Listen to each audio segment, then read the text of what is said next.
Champions ট্রফিতে বাংলাদেশের bowling attack মোটামুটি শক্তিশালী, এই অ্যাটাকটা ভালো করবে বলে আমরা প্রত্যাশা করি। প্রত্যাশার বাস্তবতার ফারাকটা একটু মিলিয়ে নিয়েন, সুবিধা হবে। নাহিদ রানাকে দিয়ে আলোচনাটা শুরু করি। বিপিএল এর সবশেষ 4 ম্যাচে নাহিদ রানা কোনো উইকেট পায়নি, এটা আপনি মনে করতে পারেন? বিপিএল এর সবশেষ 10 ম্যাচে নাহিদ রানা 7 ম্যাচেই কোনো উইকেট পায় নাই, এটা আপনি মনে করতে পারেন? দলের অন্যতম স্ট্রাইক বোলার সবশেষ 10 ম্যাচে 7 ম্যাচে কোনো উইকেটই পায় নাই। মিরাজ, নাসুম, মুস্তাফিজ তিনজনই বিপিএল এ 13টা করে উইকেট পেয়েছেন। নাসুম এবং মুস্তাফিজ 12 ম্যাচ খেলে 13 উইকেট, মিরাজ 14 ম্যাচ খেলে 13 উইকেট। তাদের ইকোনমি 7.25 থেকে 7.25 এর মধ্যে। তানজিম সাকিব আবার এর মধ্যে 9 ম্যাচে 16 উইকেট পেয়েছেন বোধহয়, তার ইকোনমি আবার 8-এর উপরে। রিয়েলিটিটা হচ্ছে তাসকিন আহমেদকে বাদ দিলে চ্যাম্পিয়ন্স ট্রফিতে বাংলাদেশের যে বোলাররা রয়েছে, কোনো বোলারই একদম আউটস্ট্যান্ডিং বা আউট অ্যান্ড আউট এমন কোনো পারফরমেন্স দেখাননি যেটা নিয়ে আপনি বা আমরা অনেক বেশি আশা পেতে পারি চ্যাম্পিয়ন্স ট্রফিতে। আপনি বলতেই পারেন যে ভাই এটা তো টি-20, এটা তো ওয়ানডে। বাংলাদেশের ক্রিকেটের প্রেক্ষাপটে ওয়ানডে টি-20 খুব একটা ভ্যারি করে না।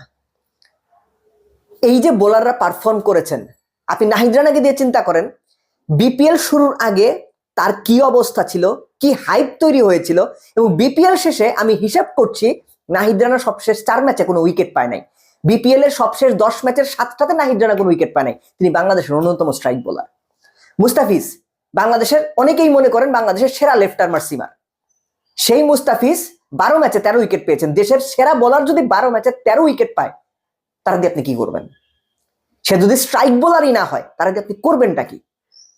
নাসুম, মিরাজরা সাকিবের অভাব পূরণ করতে পারবেন? আপনি সবশেষ 3-4টা ওয়ানডে সিরিজ যদি দেখেন, বাংলাদেশের মিডল ওভারে উইকেট তুলতে মিরাজ, নাসুমরা কি পরিমাণ স্ট্রাগল করেছেন মনে করতে পারেন? সেখানে রিশাদই যা একটু ভরসা দিয়েছেন।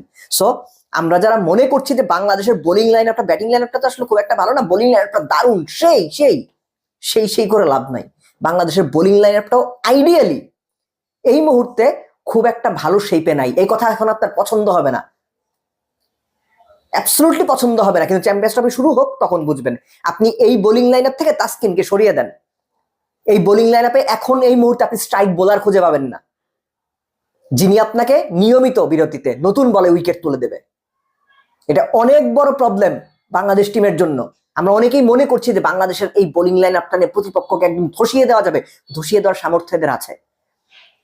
এমনকি প্রথম ম্যাচেই মুস্তাফিজ ওই ভারতের বিপক্ষে দুবাইতে যদি একটু সাপোর্ট পায় উইকেট থেকে, ভারতকে ধসিয়ে এসে দিতে পারে।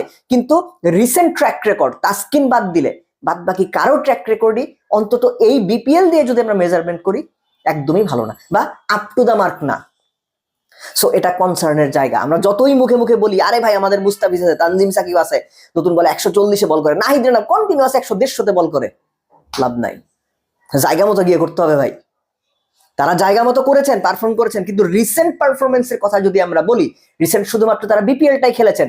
বিপিএল এ তাসকিন বাদে বাদ বাকি কারো পারফরমেন্স একদম চোখ বন্ধ করে ভরসা করার মতো না। এবং অ্যাবাভ এভরিথিং মিডল ওভারে সাকিব আল হাসানের বোলিং বাংলাদেশ মিস করবে, এবং সেই ঘাটতি পূরণ করতে আরো 2 জন বোলারকে ব্যবহার করতে হবে।